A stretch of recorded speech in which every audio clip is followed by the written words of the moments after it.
To the second part. ये applications वाले questions हो गए हमारे, एडजस्टमेंट कॉल अमाउंट वाले हो गए. नाउ सेकेंड इज प्रीमियम और discount. Let's come to this.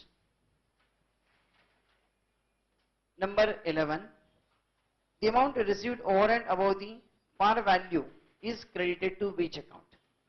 So any amount received in excess of par value is credited to security premium. So your 11 is answer is C, security premium account. Very simple. Number 12, 10,000 equity shares of rupees 10 each were issued to public at a premium of rupees 2 per share. Applications were received for 12,000 shares. Amount of security premium account will be. How much it will be? 20,000. देखो हमने public को issue करने कितने से 10,000 shares. अब public ने भले हमको 12,000 एप्लीकेशन दिए, इसका मतलब 12,000 शेयर पर हमको सिक्योरिटी प्रीमियम नहीं मिलेगा. Will get security premium only on 10,000 shares at rupees 2.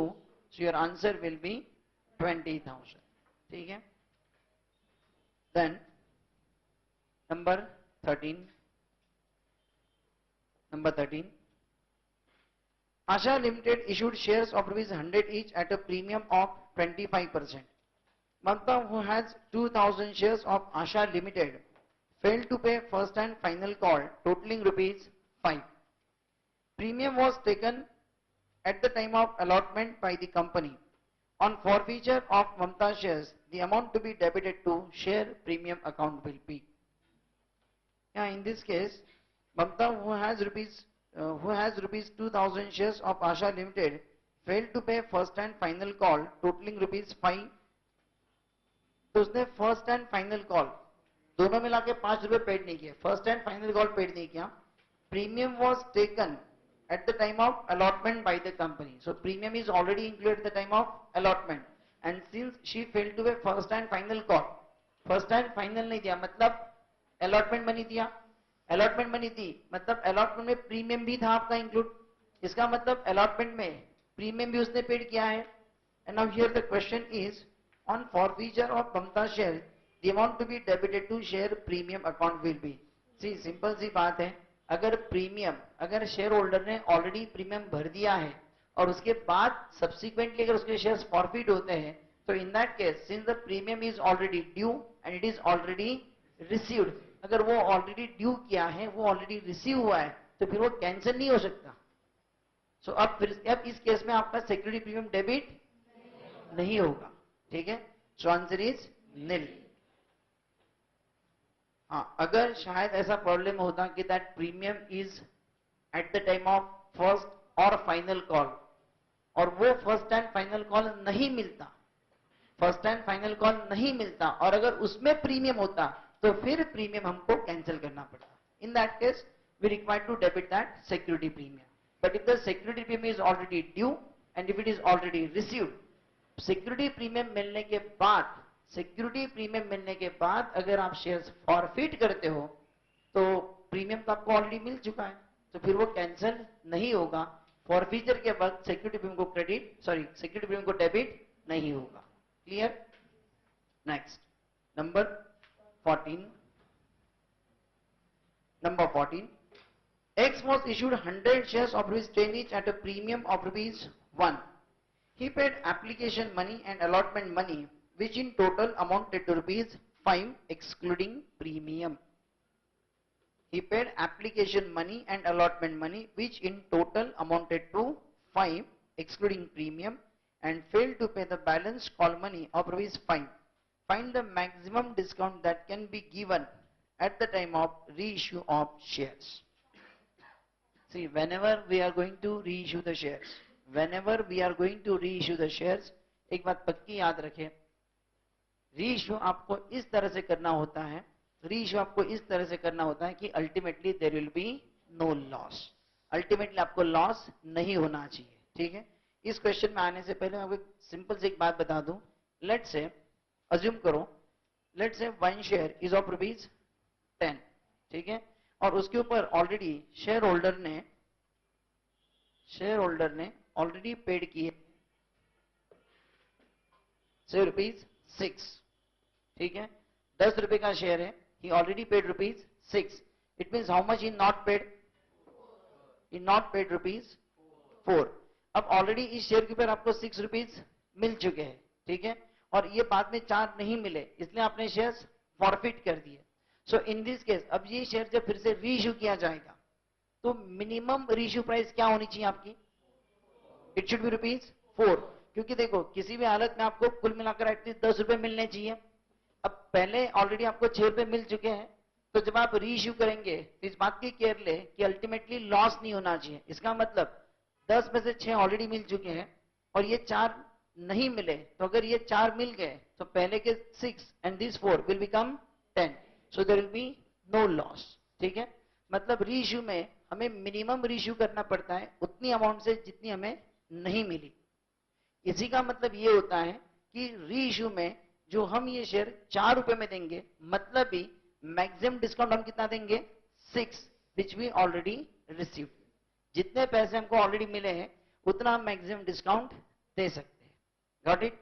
से फॉर एग्जांपल और एक देखो, समझो ₹10 का शेयर है और हमको सिर्फ 3 मिले हुए हैं.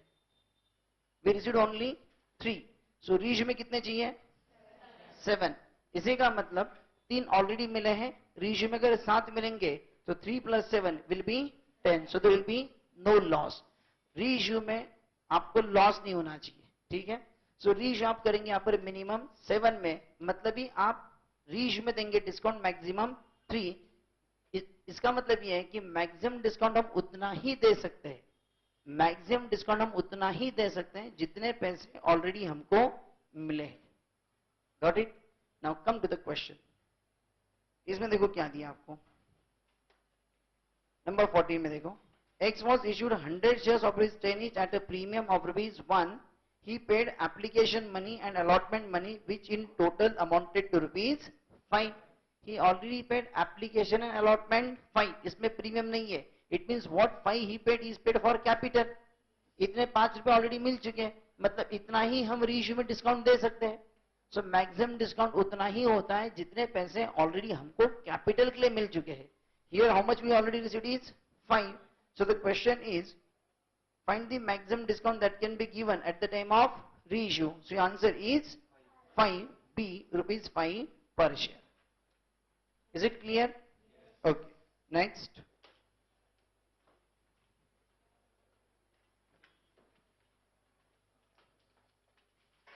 Number 15. A company issued 20,000 preference shares at the rate of ₹100 each at 5% premium and ₹2 lakh equity shares at the rate of ₹10 each at 10% premium. What is the net amount of security premium? करो बोला आप.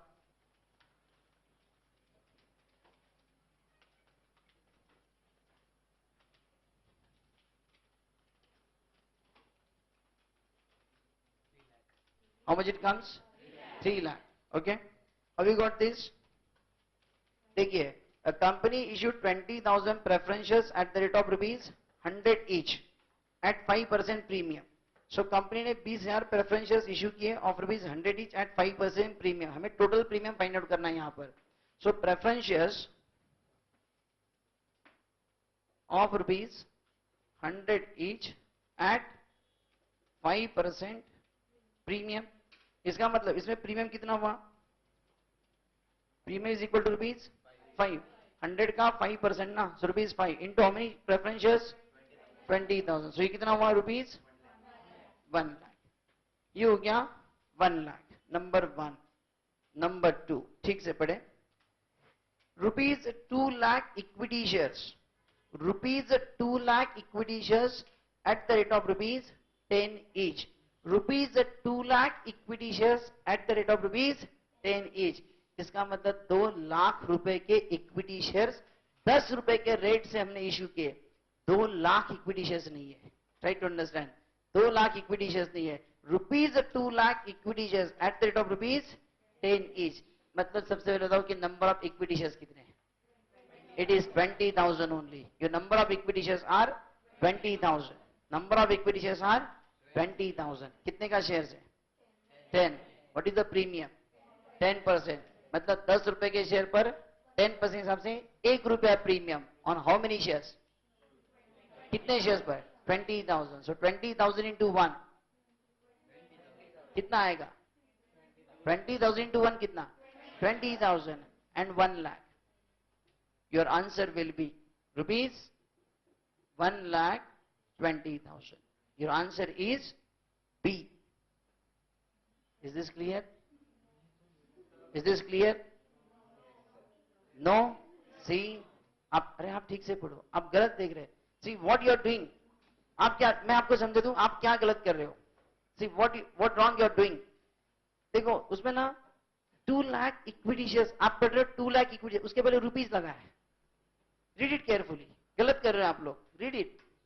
आप उसको 2 lakh equity shares पकड़ रहे हैं आप लोग. आप जब आंसर दो ना 3 लाख रुपए, आप गलती कहां कर रहे हो, you are taking premium correct.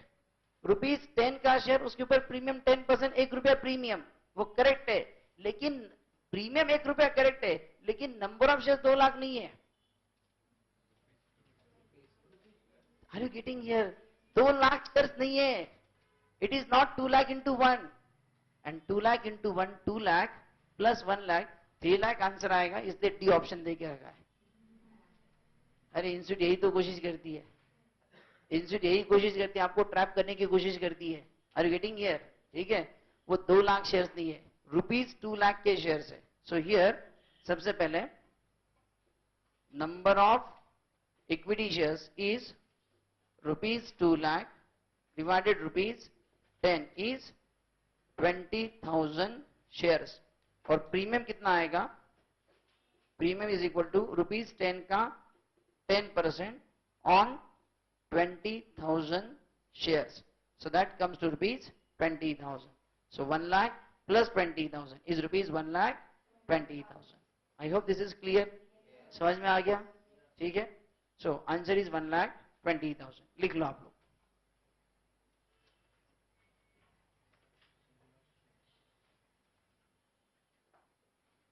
Number 16. Number 16. Kumar, being the holder of 1,000 shares of rupees 20 each, issued at 10% discount, failed to pay allotment money of rupees 8 and final call money of rupees 4. The director decided to forfeit the shares. At the time of forfeiture, discount on issue of shares will be credited by. At the time of forfeiture, discount on issue of shares will be credited by. So, अब देखिए क्या था इसके अंदर. Kumar being the holder of 1,000 shares of rupees 20 each issued at 10% discount. तो originally share हमने discount से issue किया हुआ है, ओरिजिनली शेयर हमने डिस्काउंट से इश्यू किया हुआ है और शेयर है of rupees 20 each at 10% discount. So discount per share कितना हुआ आपका, is equal to ₹20 into 10% is ₹2. 2 रुपया डिस्काउंट पर शेयर है. Fail to pay allotment money 8 and final call 4. 8 और 4 पेड नहीं किए. The director decided to forfeit the shares. So at the time of forfeiture discount on issue of shares, how much discount on shares to be credited. ठीक है, तो देखिए जो shares हमने already discount से इश्यू किया है, जो शेयर्स हमने ऑलरेडी डिस्काउंट से इश्यू किया है, वो डिस्काउंट फॉरफीचर के वक्त हमको फिर से क्रेडिट करना पड़ेगा. ठीक है, how many shares she applied, she is the holder of 1,000 shares. So simply 1,000 into ₹2, that is ₹2,000.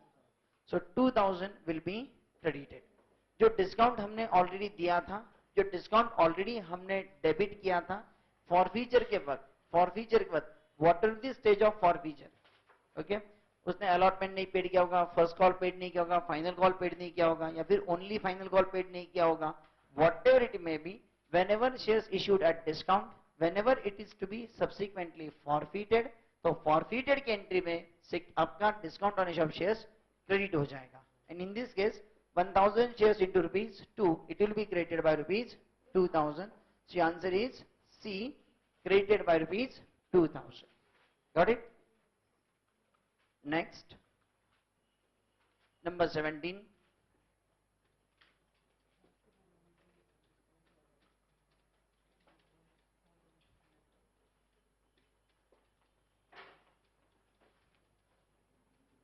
Number 17. Asha Limited issued shares of rupees 100 each at a premium of 25%. Mamta, who has 2000 shares of Asha Limited, failed to pay first and final call totaling rupees 5. Premium was taken by Asha Limited at the time of allotment.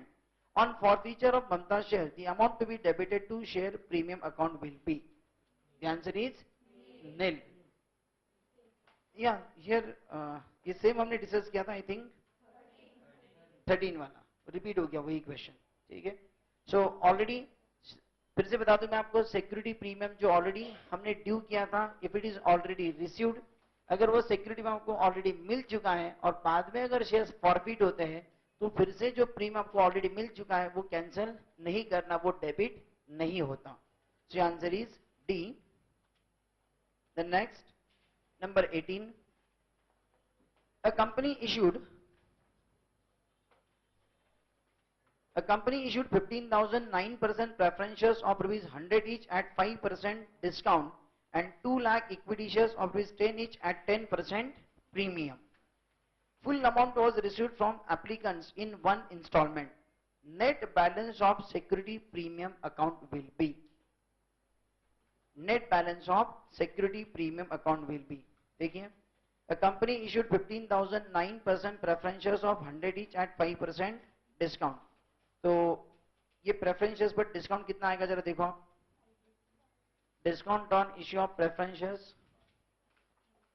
Discount on issue of preference shares. It is 100 rupees के shares हैं, उसके ऊपर discount 5%. So it is rupees 100 into 5%, मतलब 5 रुपए discount on 15,000 shares.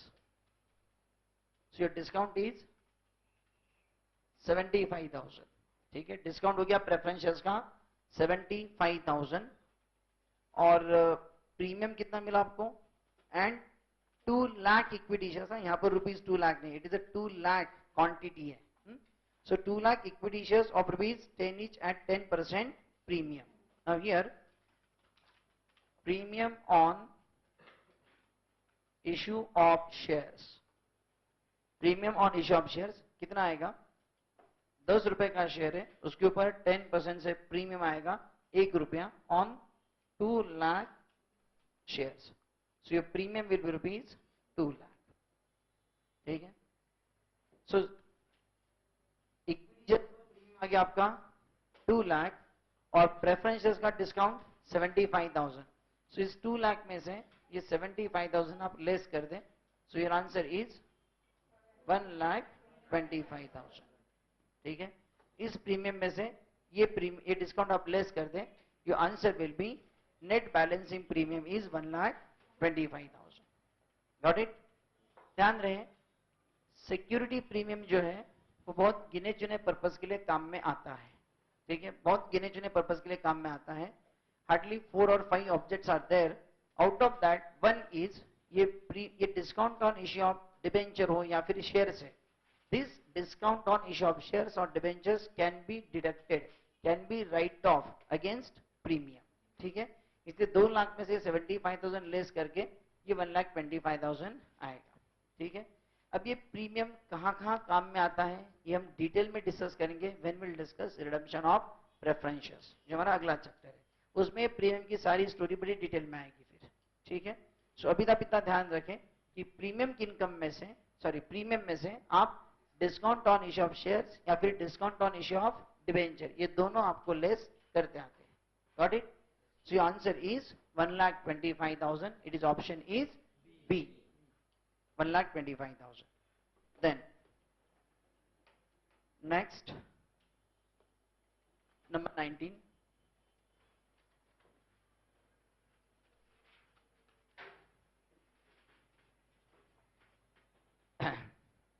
अब यहां पर कुछ डिविडेंड की बात कर रहे हैं शायद से आगे.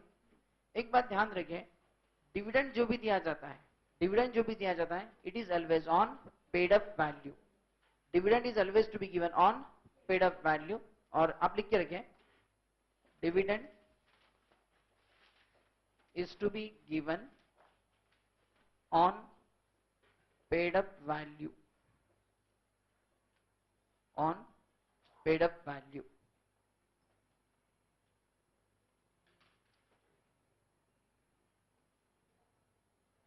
और पेड अप वैल्यू कैसे फाइंड आउट की जाती है?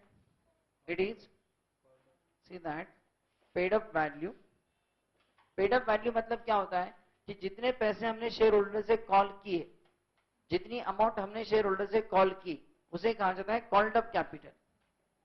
That is called as called up capital.